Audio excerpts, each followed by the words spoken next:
This is a picture about you. This might be your diploma.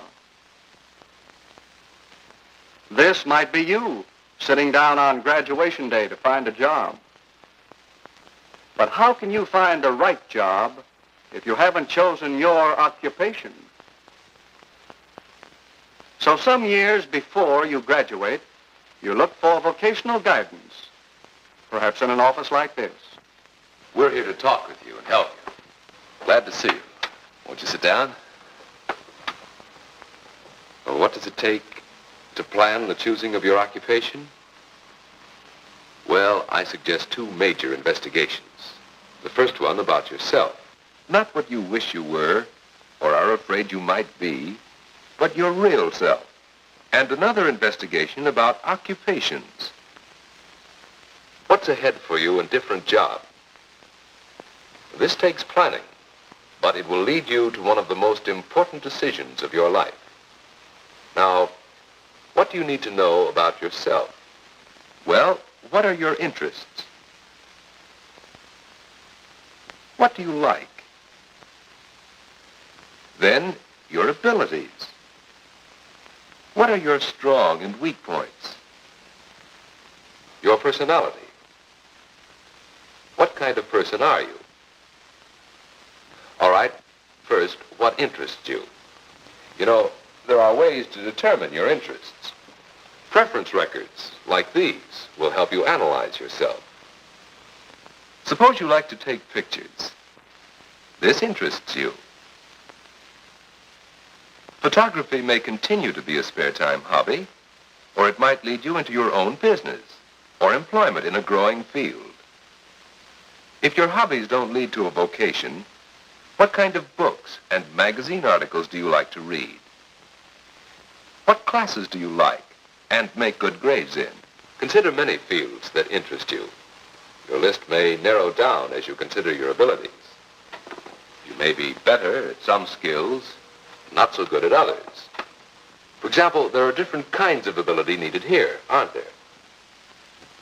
You may be alert and smart enough to be a catcher, and yet lack the good control and stamina required of a pitcher.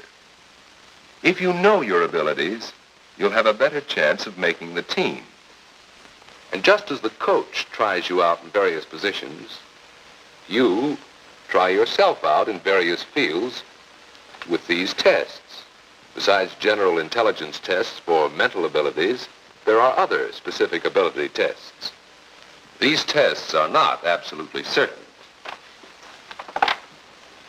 but they try you out, give you a jumping-off place to start studying jobs. Come here for a moment.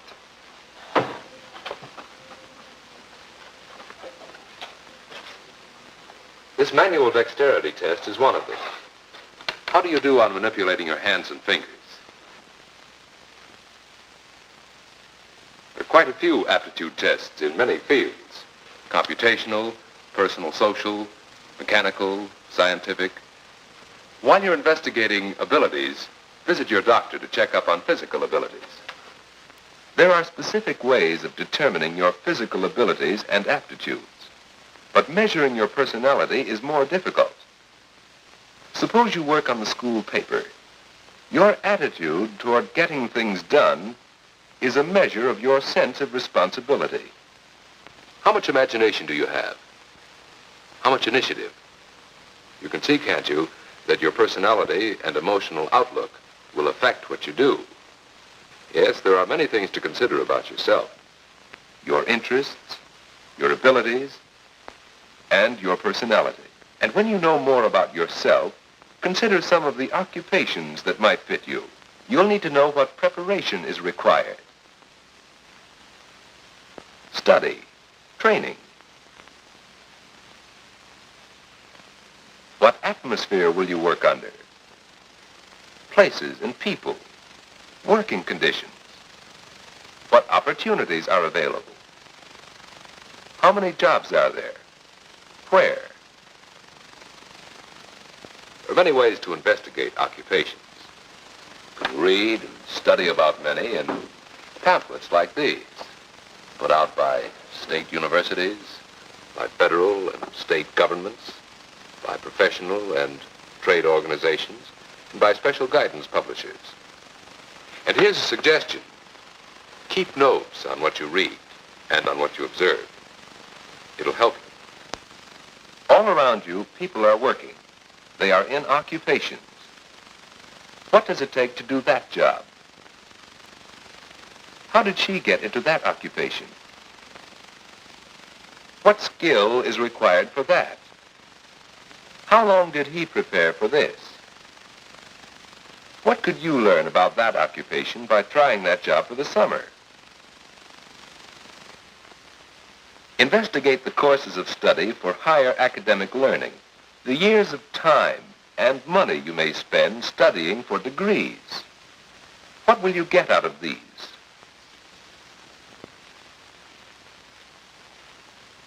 What about practical preparation? Courses offered in trade schools may provide technical training that will prepare you for a vocation in the trades. Besides school, on-the-job apprentice training is often required. Investigate also working atmosphere, the people and conditions around you as you work. Working conditions? Why, I got a chance to move around, meet people. Then, too, I like working outdoors. There are other factors to working atmosphere. Would you rather work with other people or by yourself? Are there advantages to working nights and sleeping days? Perhaps there are more opportunities then. What about opportunities? How many jobs are there for helicopter pilots? Are more people trained than will be needed in the next 5 years? Supply and demand do affect opportunities. Look for opportunities in the business directory of your telephone book. Investigate new and growing industries where you live. You'll find many advantages in occupations in your own town, where you can investigate the preparation required, the working atmosphere, and the opportunities for advancement. These factors must fit together with yourself. We counselors can only guide you toward considering the proper factors.